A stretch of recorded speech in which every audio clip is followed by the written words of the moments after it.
All right, you are looking live, an empty podium, an empty series of microphones set up for first someone on the Republican side to talk about where this stands, then the Democratic side. Here's going to be our rule, at least here when we're covering this.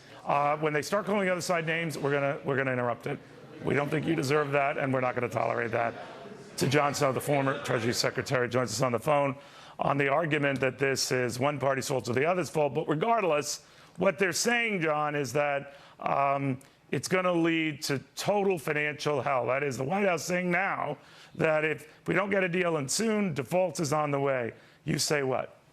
Well, I say that we ought to get this thing resolved. This isn't good for America to be in the situation we are with no budget and a prospect of a default. The default is really unthinkable. We shouldn't let that happen. But if it's not going to happen, if we're going to avoid it, then the president has to lead. The missing ingredient, as I look at this situation on so many fronts, is leadership from 1600 Pennsylvania Avenue.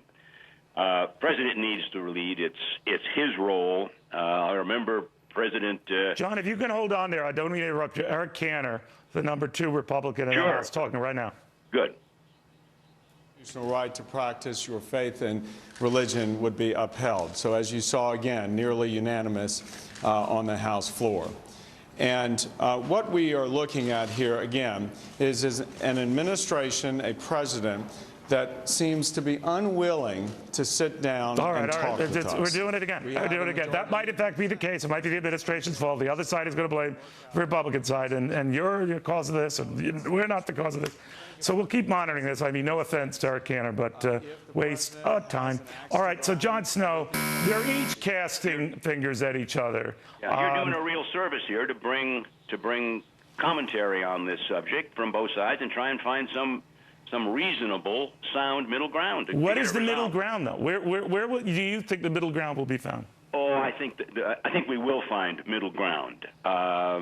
We're not going to go forever without a budget, and we're not going to let, in my view, we're not going to let the default occur. I think what's going to happen here, Neil, is that the two will get wrapped together.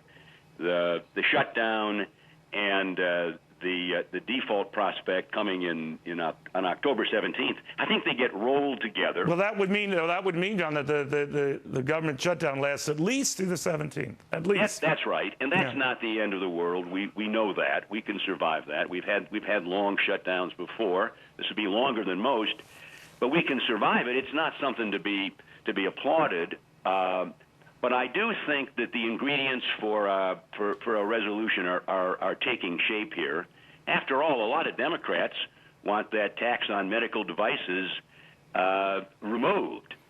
I think a lot of Democrats agree that the Obamacare has a lot of flaws in it. In fact, they probably ought to welcome a pause to get things fixed. And the president, I think, will find that whereas he may now feel that the popular sentiment is against the Republicans on the shutdown, when it comes to the default, I think they're going to find the shoes on the other foot. Yeah, but we'll never default. That's one thing I think. Unless you want to be a kamikaze president. No, we won't. You won't default. Neil, that's the answer. We won't default. That's the answer. We won't default. Gotcha. So Jack Lew and the people around the president are going to say, Mr. President, you got to meet him halfway. Bill Clinton met the Republicans halfway. You got to meet. We shall see. Secretary, always a pleasure. Hey, thanks, Neil. John Snow, the former President of the United States. All right, Eric Cantor is still speaking. We are expecting to hear from the Democratic leadership, but we're going nowhere fast because they're calling each other names and all but throwing spitballs. It is stupid. It is immature. It is our United States government. Why don't you act like the men and women you supposedly are? More after this.